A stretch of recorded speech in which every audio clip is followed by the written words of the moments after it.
I'm going to shoot a show at a brewery. I don't really know anything about it. I think it's outside. It might rain. Fingers crossed. Feeling you get before you're going out. That thrill of knowing the unexpected, knowing that even though you've been there 1,000 times before, you never know what fight will happen. Let's talk about the rush of the first string and the buzz of the first three. Let's talk about the hit of the first sing. Let's talk about the rip of the first chew. Let's talk about the kiss of that first girl. So I think the thing that you'll realize looking at this first batch of pictures is that they're pretty uninspired. They're also kind of boring.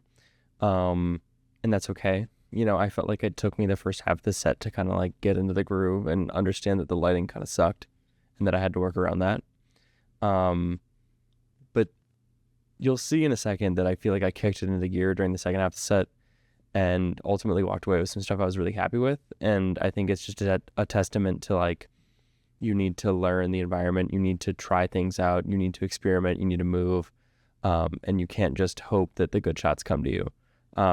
But also remember that not every shot needs to be the best, and it's okay that you walk away with some photos that are more or less mediocre, but still enjoyable pictures, you know?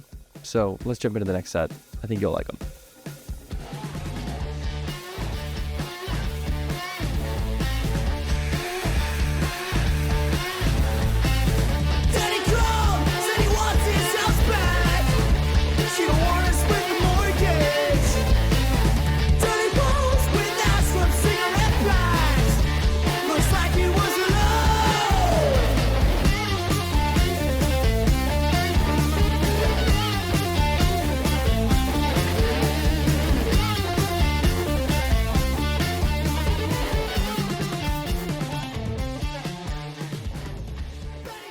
Looking at the second set, I definitely feel like they were much better. I feel like compositions, colors, just all around stylistic choices and editing, they were much better. And it might have been because I came back and edited them with like kind of a clear head the day after the show.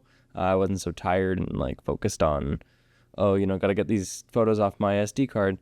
You know, and I feel like I put a lot more time and effort into them. But at the same time, I also just feel like generally they were better. My approach, my thought process was just a little bit better, more thought out. I had explored the venue a little bit better. I had kind of seen what angles I could and couldn't get and who I could and couldn't photograph.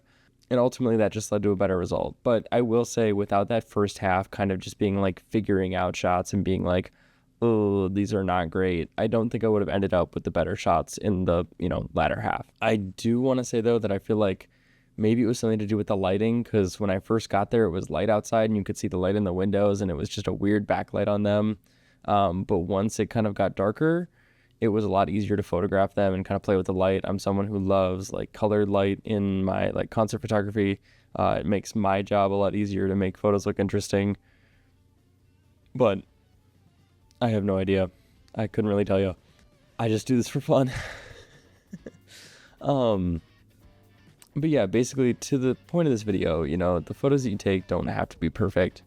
They can really be whatever you want them to be. And oftentimes it takes a lot of really, really shitty photos for you to actually understand like, hey, maybe this isn't what I want.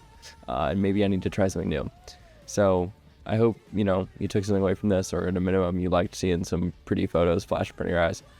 And if you did, let me know. If you didn't, also let me know. I'm here for feedback. And I'll catch you in the next one. Peace.